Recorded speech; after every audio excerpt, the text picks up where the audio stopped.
वेदों को लिपिबद्ध करने में और उनका ज्ञान प्रसारित करने में सबसे अधिक जिन ऋषियों की भूमिका रही उन्हें सप्तऋषि कहा जाता है। इनके नाम हैं महर्षि वशिष्ठ, महर्षि विश्वामित्र, महर्षि अत्रि, महर्षि भारद्वाज, महर्षि जमदग्नि, महर्षि गौतम और महर्षि कश्यप। यहाँ यह समझना भी आवश्यक है कि एक नाम का एक ही व्यक्ति नहीं होता।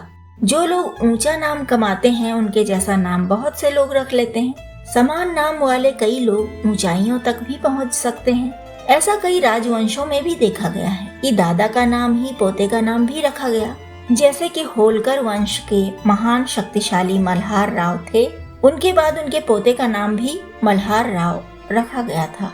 ऋषियों में ऐसा उदाहरण नहीं है, लेकिन पुराणों में 12 वशिष्ठों का वर्णन आता है। इन सब वशिष्ठों ने ज्ञान के प्रसार के लिए ही कार्य किया।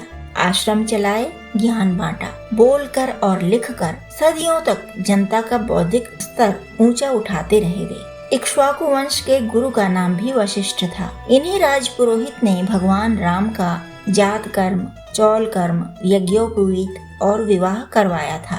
राज्याभिषेक की तैयारियों में भी गुरु वशिष्ठ का ही नाम आता है। श्री राम ने अश्वमेध यज्ञ भी करवाया था और सीता की स्वर्ण मूर्ति में प्राण प्रतिष्ठा भी वशिष्ठ ऋषि ने ही की थी। महाभारत काल में जो ऋषि वशिष्ठ हुए वे तीसरे वशिष्ठ थे। इनके पोते का नाम महर्षि पाराशर था, जो ज्योतिष शास्त्र के परम ज्ञानी थे। वशिष्ठ संहिता, वशिष्ठ कल्प, वशिष्ठ स्मृति जैसे ग्रंथ इन्हीं तीसरे वशिष्ठ जी के लिखे हुए हैं। महर्षि विश्वामित्र का जन्म क्षत्रिय कुल में हुआ था, लेकिन कठिन तप करने के बाद उन्हें ब्राह्मण की मान्यता मिली थी। वे राजर्षि कहलाते थे। जब वे राजा थे तो अपने पराक्रम और प्रजावत्सलता के लिए पहचाने जाते थे। इनके पिता का नाम गाधी था। जबकि वे सत्ता के सर्वोच्च पद पर रह चुके थे, पर लंबे समय तक कठोर तपस्या कर करके लोभ, मोह, क्रोध की सभी सीमाओं से वे ऊपर उठ गए थे।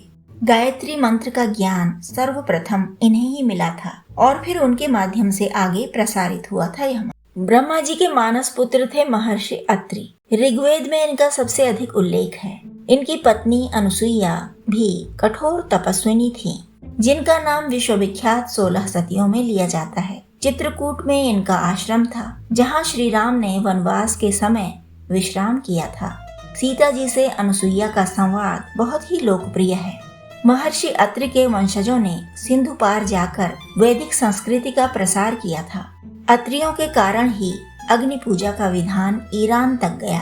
पारसी धर्म इन्हीं की संततियों ने बनाया।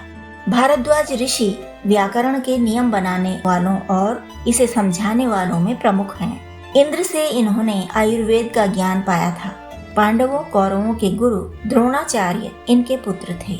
मंत्र दृष्टा, मंत्र गायक भारद्वाज नामक भी कई मुनि हुए होंगे, क्योंकि राजा भरत के दत्तक पुत्र के रूप में भी भारद्वाज नाम आता है। सप्तऋषियों में 5वां नाम महर्षि जमदग्नि का लिया जाता है, जो भृगुवंशी थे। सरस्वती नदी के तट पर इनका आश्रम था। इनकी पत्नी का नाम रेणुका और पुत्र का नाम परशुराम था। राजा कार्तवीर्य ने इनके आश्रम से कामधेनु गाय छीन ली थी, जिसके द्वारा उनका आश्रम चलता था। तब परशुराम महिष्मति गए। राजा कार्तवीर्य के बेटों को मारकर अपने आश्रम की कामधेनु को वापस ले आए थे। महर्षि गौतम ने भी वेदों के संकलन में सहयोग दिया था। इनकी पत्नी अहिल्या थी और पुत्री अंजना।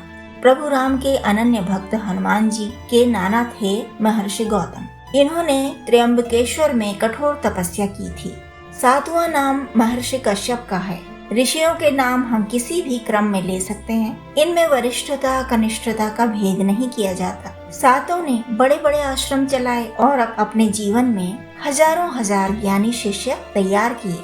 महर्षि कश्यप को अनिष्टनेमी नाम से भी जाना जाता है। समूचा कश्मीर इन्हीं के वंशजों का था। इन्होंने वंश की भी खूब वृद्धि की और ज्ञान की भी।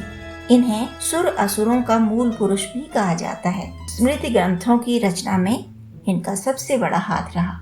तो बंधु, ज्ञान की चर्चा हम करते रहेंगे, भविष्य में भी निभाते रहिए आप हमारा साथ। लाइक सब्सक्राइब करते रहिए, शेयर भी करते रहिए और साथ ही अपनी राय भी हमें बताते रहिए कमेंट के द्वारा। हमारे बीच यही तो स्नेह का सेतु है ना बंधु।